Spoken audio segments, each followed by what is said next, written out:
This lesson is on variables and expressions, and in order to evaluate an algebraic expression, you must replace each variable with its numerical value and then use the orders of operations to simplify. So for my first example, the question asks you to evaluate 6 times x. Notice how I'm reading that as 6 times x. When a variable is next to a number without any operation in between, you automatically assume that you multiply. So 6 times x minus 7 if x equals 8.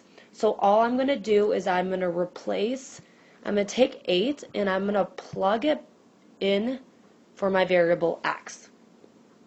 Okay, so I'm going to say, what is 6 times 8? Again, when there's a variable next to a number, you have to assume that it's just multiplication, and then minus 7.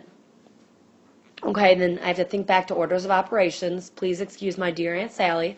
So there are no parentheses, there are no exponents. There is multiplication though, so I'm going to say 6 times 8 is 48.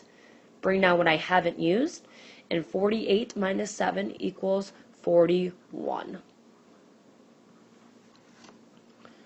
So my next example is to evaluate 5 times m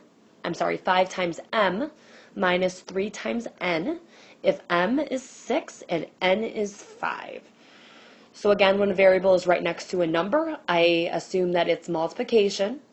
So I'm going to say, what 5 times 6 minus 3 times 5. Notice I'm just plugging in 6 in for m and 5 in for n. So I have to think of orders of operations. Please excuse my dear Aunt Sally, there's no parentheses, there's no exponents, there is multiplication. So I'm going to work my way from left to right, so I'm going to do the multiplication farthest left. So I'm going to say 5 times 6 is 30, and then I'm going to bring down what I haven't used. Now I do still have another multiplication sign, so I can do this multiplication next. I can say 3 times 5 is 15. Bring down what I haven't used. I'm left with one operation, so I can just do the subtraction of 30 minus 15 to make 15.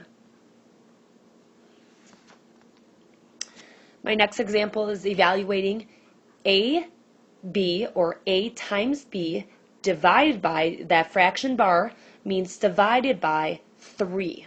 So A times B divided by 3 if A equals 7 and B equals 6. So A times B, so I'm going to write 7 times 6, and I'm going to use the fraction bar, divided by 3. That's what I'm actually solving here.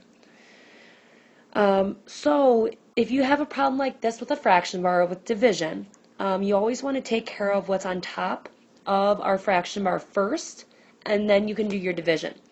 So I'm going to first solve 7 times 6, which equals 42, and then I'm going to rewrite the fraction bar with 3. So then I'm left with only one operation of 42 divided by 3. Again, I took care of what's on top of my numerator of my fraction, or what's on top of my fraction bar.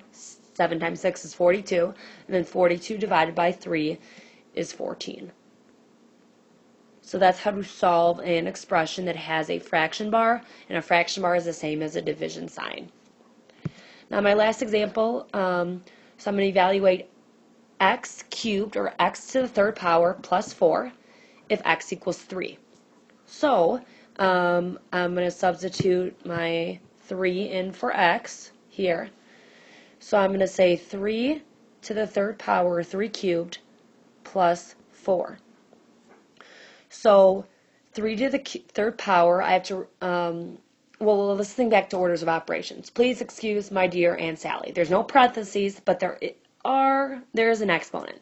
So 3 to the third power, so I have to think 3 times 3 times 3. 3 times, so 3 times 3 is 9. 9 times 3 is 27. And then I'm going to bring down everything I haven't used. So 27 plus 4 is 31. So my answer is 31. And that wraps up the lesson on variables and expressions.